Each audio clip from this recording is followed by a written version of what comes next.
আম্মুর পুরাতন শাড়ি কেটে মাত্র 1 ঘন্টার মধ্যে আমি এই ড্রেসটা বানাইছি। ড্রেসটা পরার পর অনেকে আমাকে জিজ্ঞেস করছো, আপু এই ড্রেসটা কোন পেজ থেকে নিছো? কারণ দেখা যায় ম্যাক্সিমামই আমি স্পন্সরের ড্রেস পরি, বাট এই ড্রেসটা আমি নিজ হাতে বানাইছি আম্মুর একটা পুরাতন শাড়ি কেটে। কুয়াকাটা আসার প্ল্যান সাডেনলি হয়, আর তার আগের রাতে মাত্র 1 ঘন্টার মধ্যেই শাড়িটা কেটে আমি এই সুন্দর গাউনটা বানাইছি। এই শাড়িটা অনেক পুরাতন, একটা জর্জেট শাড়ি, বাটিক প্রিন্টের, কালার কম্বিনেশনটা খুবই সুন্দর। শাড়িটা পুরাটাই আমি কাজে লাগাবো, প্রচুর ঘের হবে।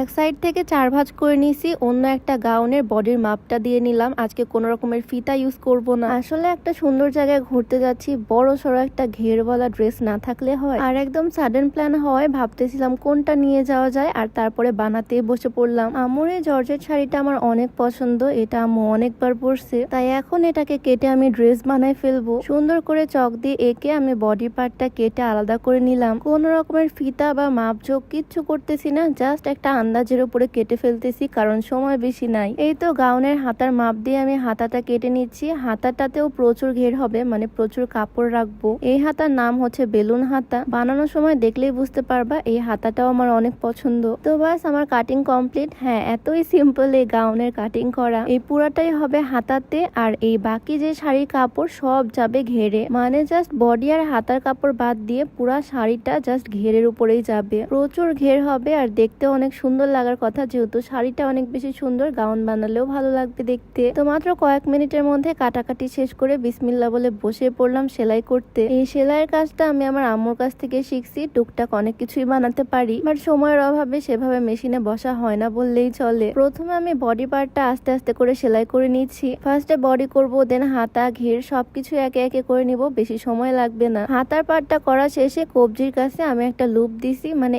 এই রকম। ওই যে বলছিলাম না, হাতাটা হবে বেলুন হাতা, হাতাতেও অনেক ঘের থাকবে, আর কবজির কাছে হবে এরকম কুচি কুচি ইলাস্টিক। আমি এই শাড়ির পুরাটাকে কাজে লাগাবো, একদম ফ্লাফি ফ্লাফি একটা ড্রেস হবে। হাতাটা আমার কাছে বেশ ভালোই সুন্দর লাগতেছে, তো হাতার ইলাস্টিক হাতা পুরাটাই আমি সেলাই করে নিচ্ছি। আর হাতা সেলাই করার পর সবচেয়ে কঠিন যে কাজটা, সেটা হচ্ছে কুচি সেলাই করা, কারণ প্রচুর পরিমাণে কুচি এখানে অ্যাড হবে। একটা কুচির উপরে আরেকটা কুচি দিয়ে দিচ্ছি, মানে এত পরিমাণে ঘের হবে যা বলার বাইরে। পুরা শাড়িটাই এখানে ঘের হয়ে যাচ্ছে, সেজন্য অনেক সাবধানে আস্তে আস্তে কুচিগুলোকে ধরে ধরে সেলাই করে নিছি। দেখো জাস্ট কি পরিমাণে সুন্দর হয়েছে। আর এই তো এটার উপর দিয়ে আরেকবার সেলাই দিতে হবে, তাহলে গাউন কমপ্লিট। আর ছোট ছোট কিছু ফিতা বানায় নিছি, এগুলোকে কোমরের সাইডে অ্যাড করে দিব, তাহলে আমার গাউন একদম ডান, পরার জন্য রেডি। তো 1 ঘন্টা পরিশ্রমের পরে এই গাউনটা একদম রেডি। দেখো জাস্ট কি পরিমাণে সুন্দর হয়েছে। কোমরের কাছে আমি ছোট্ট ফিতাটা দিয়ে নিছি অ্যাডজাস্ট করার জন্য। তো এই হচ্ছে আমার বানানো গাউনের ফাইনাল লুক। আর আমাকে পরার পর দেখো কেমন লাগতেছে। মনেই হচ্ছে না এটা একটা বানানো জামা, তাও আবার শাড়ি কেটে। এটাকে দেখে কেউই বুঝতে পারবে না এটা শাড়ি কেটে বানাইছি এত কম সময়ে। সবাই মনে করবে অনেক দামি একটা গাউন এটা। আর আমার মনে হচ্ছে আমাকে পরার পরও বেশ ভালোই লাগতেছে এই সুন্দর গাউনটা। তোমাদের কাছে এই ড্রেসটা কেমন লাগলো অবশ্যই কমেন্টে জানিও। তো আজকের ভিডিওটা এখানেই শেষ করছি। সবাইকে আল্লাহ হাফিজ।